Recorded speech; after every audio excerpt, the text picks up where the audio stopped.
Being a good listener is one of the most important and enchanting life skills anyone can have. Yet few of us know how to do it, not because we're evil, but because no one has taught us how. And, a related point, no one has listened to us.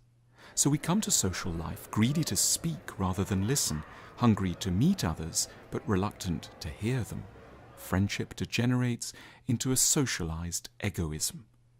Like most things, it's about education. Our civilization is full of great books on how to speak. Cicero's Orator and Aristotle's Rhetoric were two of the greatest in the ancient world.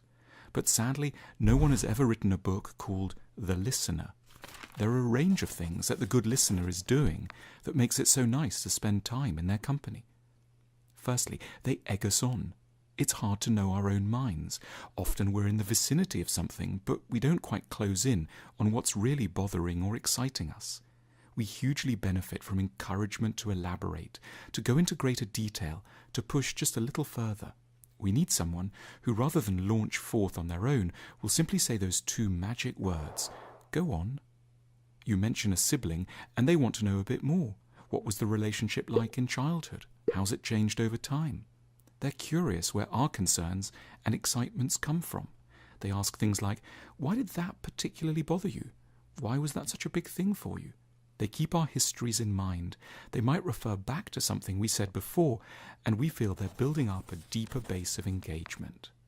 Secondly, the good listener urges clarification. It's fatally easy to say vague things. We simply mention that something is lovely or terrible, nice or annoying, but we don't really explore why we feel this way.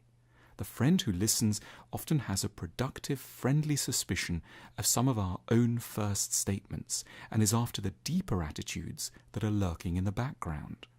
They take things we say like, "I'm fed up with my job," or "My partner and I are having a lot of rows," and they help us to focus in on what it really is about the job we don't like, or what the rows are really about. They're bringing to listening an ambition to clarify the underlying issues. They don't just see conversation as the swapping of anecdotes. They're reconnecting the chat you're having over pizza with the philosophical ambitions of Socrates, whose dialogues are records of his attempts to help fellow Athenians understand their ideas and values in a better way. Thirdly, good listeners don't moralize. The good listener is acutely aware of how insane we all are. They know their own minds well enough not to be surprised or frightened about this. They're skilled at making occasional little positive sounds, strategic that delicately signal sympathy without intruding on what we're trying to say. They give the impression that they recognize and accept our follies. They're reassuring us they're not going to shred our dignity. A big worry in a competitive world is that we feel we can't afford to be honest about how distressed we are. Saying one feels like a failure could mean being dropped, but the good listener signals early and clearly that they don't see us in these terms. Our vulnerability is something they warm to rather than are appalled by. Lastly, good listeners separate disagreement from criticism.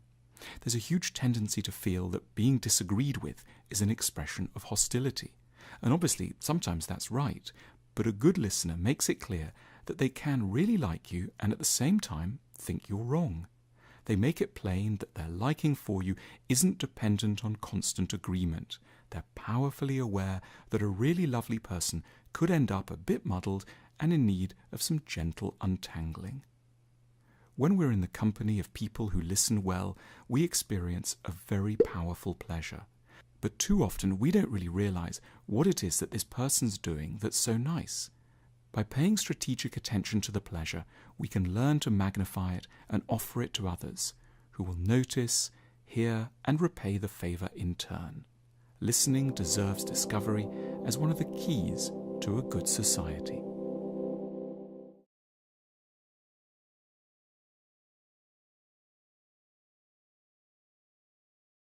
Through life thinking that there's a right way to do things and a wrong way to do things, and there isn't a whole lot of room for subjectivity from my perspective. Ordinary troubles around communicating our intentions and emotions clearly and honestly.